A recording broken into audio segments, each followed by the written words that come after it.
The audio content presented here dates back to the inception of my podcasting journey, spanning up to over a decade ago. Please note that the views expressed in this content reflect an earlier version of myself. As my perspectives have evolved over time, so have I. Listeners are encouraged to approach this material with awareness of its historical context. And now, on to what you've been waiting to hear. On today's episode, I want to talk about being patient with the church and being patient in the gospel. And the way I want to frame this, I want to talk a little bit about the history that our church has had and some of the things that it's gone through and why they are perceived a certain way. And so what I want to do is I want to address this problem. There are many in the church who, as they struggle with a faith crisis, or ex-Mormons, or people who have lost the church or in the midst of their faith crisis, and they're feeling all angry and bitter and frustrated, especially those who leave the church, but still seek to speak negative about it or to talk about their negative experiences within the church. One of the things they run into is that they'll discover information. When they were a faithful Latter-day Saint, they discover information, and it just catches them the wrong way. They will see this information that they're discovering, and they'll feel like the church withheld it from them, and that it was done intentionally, and that people are out to take this fraud of a church and to sanitize it and make it look appealing so that this message that is fraudulent can be continued from generation to generation. But that's not the case.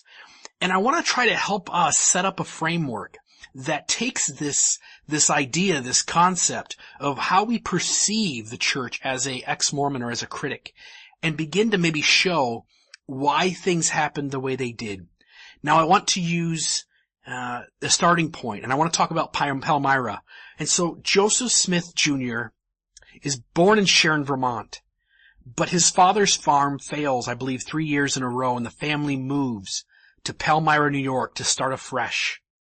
And in the process of starting over, Joseph, sometime in his early teenage years, the official account says the age of 14, but it's likely that could have been a year or two before or after. We don't know. But Joseph has his first vision where he claims to see God the Eternal Father and his Son Jesus Christ.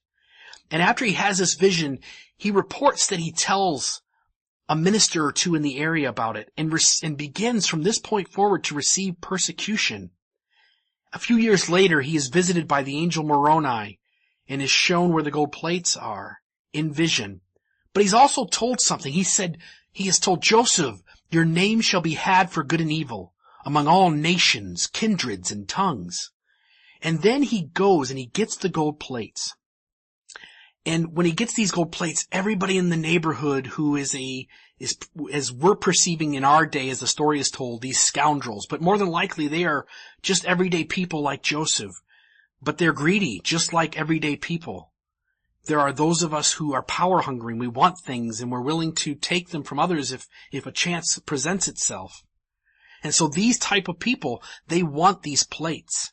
And so Joseph receives even more persecution. So even just looking at Palmyra and looking at the persecution he receives over the first vision, over the gold plates, over the fact that Moroni tells him that his name shall be had for good and evil among everyone, we begin to get a sense of the life that Joseph and the church, because it's intertwined with him, is going to receive. People are after the plates.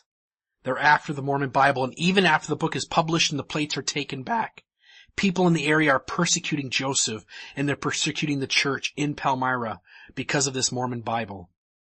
So what do the saints do? They pick up, and they leave, and they head to Kirtland, Ohio, to start over, to start anew. There are already people there who have been converted in the community, and so the church already has a strong foothold. And so this is going to be a new place. And things are going to be able to start over, and things are going to be a fresh start. But what happens? Several things. The Kirtland Safety Society Bank fails, and with it, members of the church lose their faith and leave. So now, rather than just receiving persecution from those who are opposed to the church from the start, now there are those who have gotten their feet wet in Mormonism, and now they're also added to the persecution. And so not just non-members, but now ex-members are becoming part of this group. Sidney Rigdon and Joseph were tarred and feathered. Some of those who caused that were ex-members of the church. Sidney ends up with some brain damage from being dragged around on the ground, having his head hit across the floor with the frozen tundra in the winter months. And so Sidney never is the same, and even Sidney and others within the church at times seem to be working against Joseph, even as early as Kirtland. We had the beginning of polygamy, Joseph's first extra sealing marriage, intimacy outside the bounds of him and his wife Emma, Fanny Alger. And as this begins to hear whispers in the background of what is going on, there is persecution that comes from this. So what do the saints do? They leave Kirtland and they head to Missouri. And in Missouri, you have certain events that have happened. You have Zion's camp. And I believe in Missouri, but I could be wrong, maybe Nauvoo. You have the Hans Mill massacre. And you have these saints who are given the extermination order from Governor Lilburn Boggs and told to get out of Missouri, to be exterminated from the state. And so the saints can't even set down foot here for very long.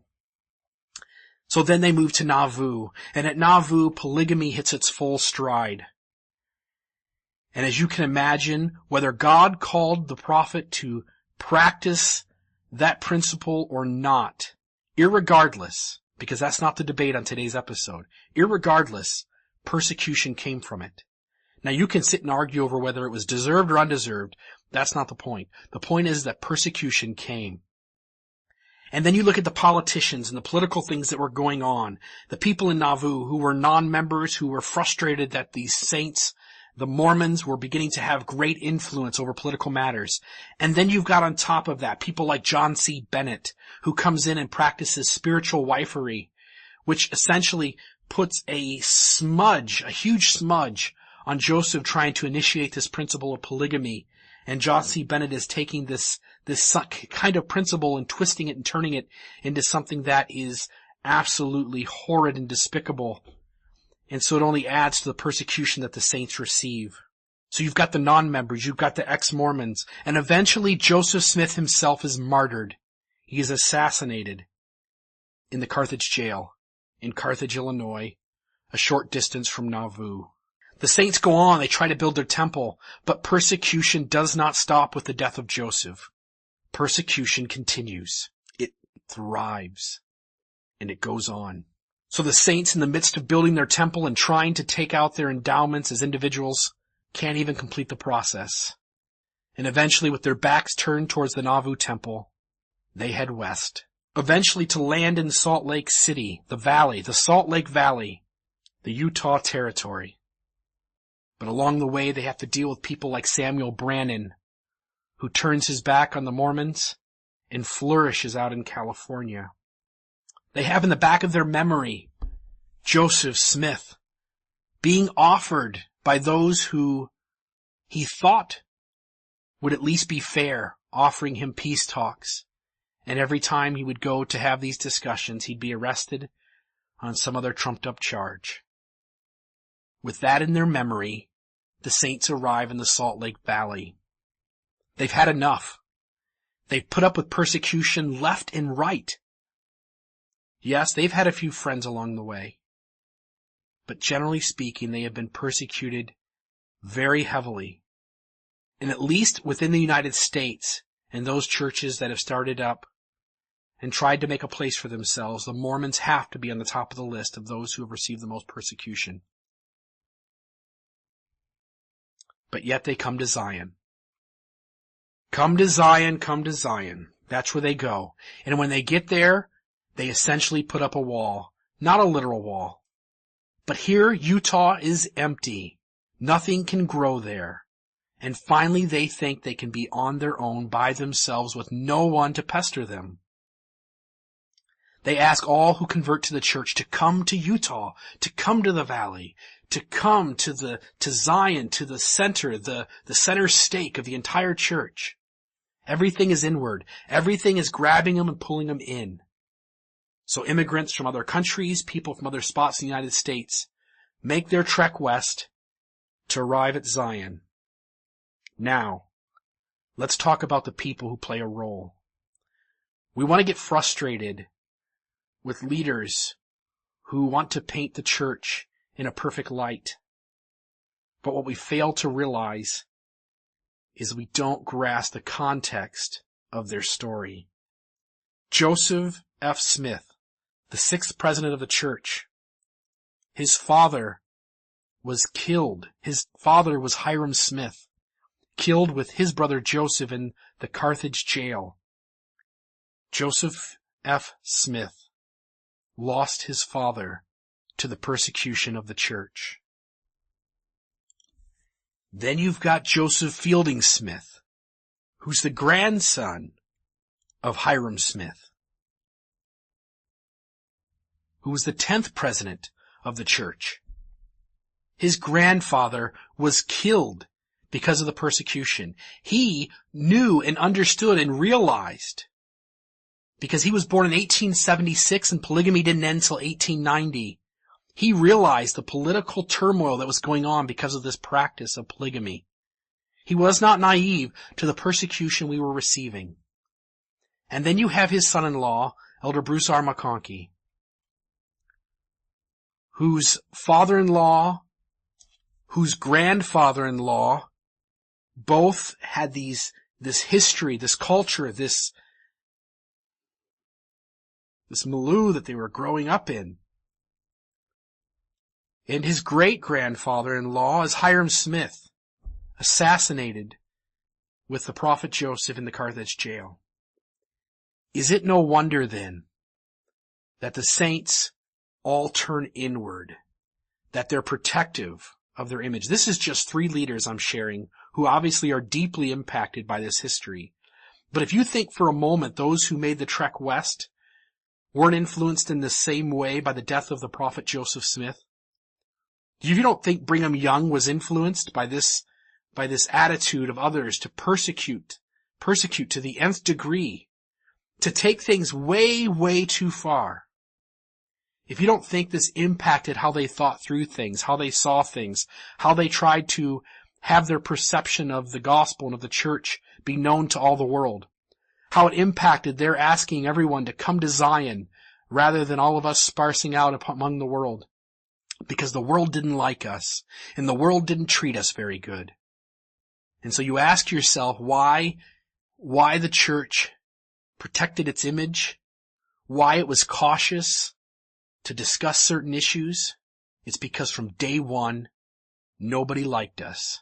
And so we found a place where nobody else inhabited. We found a place that nobody else wanted to be, where they said nothing could even grow in the ground. And there we made our home. So all I ask of each of us as members of the church, as those who are deep in faith crisis, as those who are critics of the faith, nothing is as black and white as people are trying to hide history.